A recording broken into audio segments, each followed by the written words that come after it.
I've been around for a while. I've been running with Gang Starr, DJ Premier, Guru, rest in peace, Guru. You know what I'm saying? I was a little cat in the game, man. Guru came along and heard like 1 or 2 joints that I did, and I've been running with them dudes ever since, man.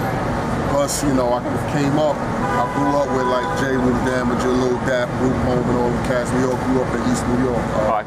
Blase, PF Cut, and all those cats. We used to set up shop in the park, you know what I'm saying? Plug into the light pole, you know what I mean? And just rock out, you know what I'm saying? Or in the park, Highland Park, you know what I mean? We used to do the basement parties, all of that. So who were some of the DJs that were doing those park jams? That was like PF Cut back then, man. He goes back that far, wow. Yeah. Been rocking for a long time, man. We all came up together, man. I mean, we was childhood friends. Okay. So before the music, just hang out in the park playing basketball type. Me, Blase, J. Rue, Lil Dap, Who was the best of ball out of you guys? Of course, me. Right. Yeah. I used to bust their ass. 92, 93, I said, I'm going to really get serious about this. You know what I mean? I was working at the barbershop up in Harlem. You know what I mean? I started making a little bit of money on a regular where I can afford studio time. And PF Cutting, he held me down. He took me up there and gave me a track. You know what I mean? And we recorded my first joint. You know what I mean? And that's when I really started taking it serious. But soon after that, Blase, my man Out Loud, told Guru that I was actually recording and doing my thing. And like right from there, Guru was like, come on, man, come in the studio. I think the first joint me and Guru recorded was Pass the Cup of Life. And went on the Ill Kid sampler. Man, I got a lot of memories with that cat. We just used to have fun, man. You know what I'm saying? That was my drinking buddy too. So you know what I'm saying? And, we all got our situations that we go through. You know what I'm saying? Some of us we overdo it sometimes. You know what I'm saying? But yeah, that was my partner, man. We used to go hang out, man, go to the clubs and meet beautiful women and just have a good time, man. Right. You know what I'm saying? He showed me a lot. He showed me a lot about the game, He kind of inspired me to want to be independent and do my own thing, you know what I'm saying? So that's partially where I get it from, you know what I'm saying? Same with the Ill Kid, how he used to do things or whatever the case may be. Show me, like, yo, it's alright, it's cool to be your own boss, you know what I'm saying? The crew was Fabidden Fruit, resembling, supposed to mean like the truth that's not supposed to be seen, you know what I'm saying? Okay, yeah. So, yeah, that's what we was doing, me and my man Mike Rome, you know what I'm saying? And as we grew, we realized, we changed the name up a little bit or whatever the case may be, went on to become Forbid, you know what I'm saying? But, growing pains in life, things like that, you know what I'm saying? We didn't really get to manifest the things that we wanted to, you know what I'm saying? We signed the Tommy Boy back in like, I think that was like 99, 2000, me and Rome, as Forbid. But that didn't go through. We was working on the album for a couple years, a year or two, but Tommy Boy ended up folding, they went under. So we never got to really put that out how we wanted to. I was raised at in D&D, you know what I'm saying? Like I said, I only really recorded like one song outside of D&D when I really started, getting serious about the music. After that, I was in D&D. What was the name of that song you did with PF Cutting? Have you still got it on the tape anywhere? I'm not sure. I can look around. It was called Third Eye Witness. Okay. You know what I mean? Just a song from a young kid, just building on, the things that the mind sees. You know what I'm saying? Right.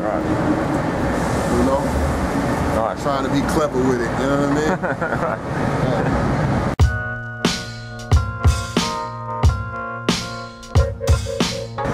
Yeah. the worst thing I think I've experienced is, I can't remember exactly where we were, but some cats, you know, they said some cats don't, like, somebody threw something up on the stage, you know what I'm saying, and it almost hit one of the fellas, and I'm like, you know, that ain't cool, you know what I'm saying? But I understand there's people out there that might not enjoy the music or whatever the case may be, or might not be a fan or whatever, but, you know, that's something real dangerous, you know what I'm saying? Like, you know, you hurt somebody, you know what I'm saying, you do some shit like that, that ain't cool. Well, you know, what ended up happening is you might get the brakes beat out you know what I'm saying? So, you know, I don't think cats should do that. That's like one of the worst experiences I have. We had somebody run up on the stage before and try to swing at one of the team, and you know, we had to nip that in the bud. You know what I mean?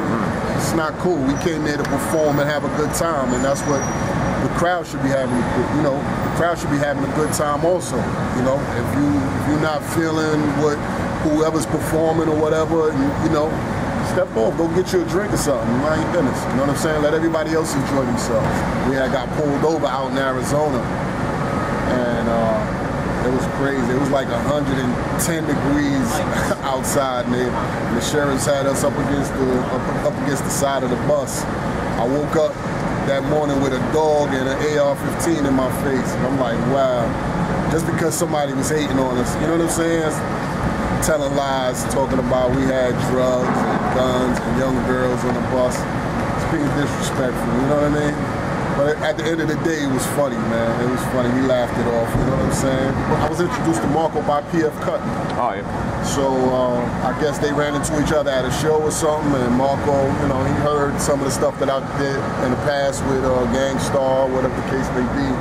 And he was like, yo, man, I would like to link up with Stax. And PF put him on the phone with me, and we started speaking. Like, all right, you in Brooklyn, all right, I'll come over there and check out, see what you got. And I went over there, and the kid had some heat, you know what I'm saying? And it was like an instant click right there, boom.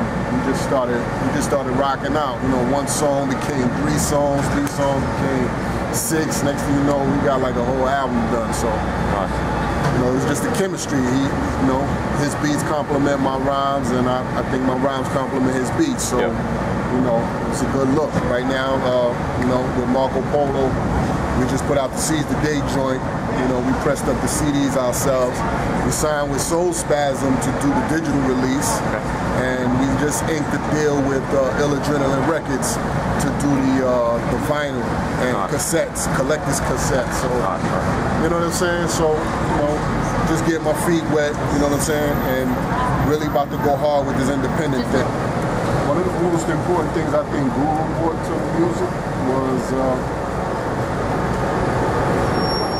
let me think about that. That was a good one. That's a good question. I think one of the most important things that he brought was, you know, to be independent and do your thing.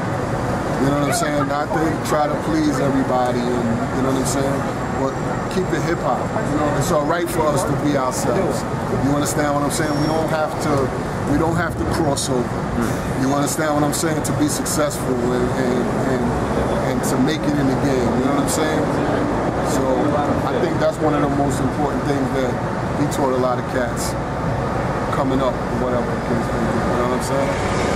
Yeah. You can do your own thing and still be alright. You know what I mean? I think the closest thing they did make close to pop would be the joint with Jodeci, Royalty. Oh, but that was still dope though anyway. So. It was hard, it was still street, it was still rugged. You know what I'm saying? So, and it represented us. Unkut, baby. What?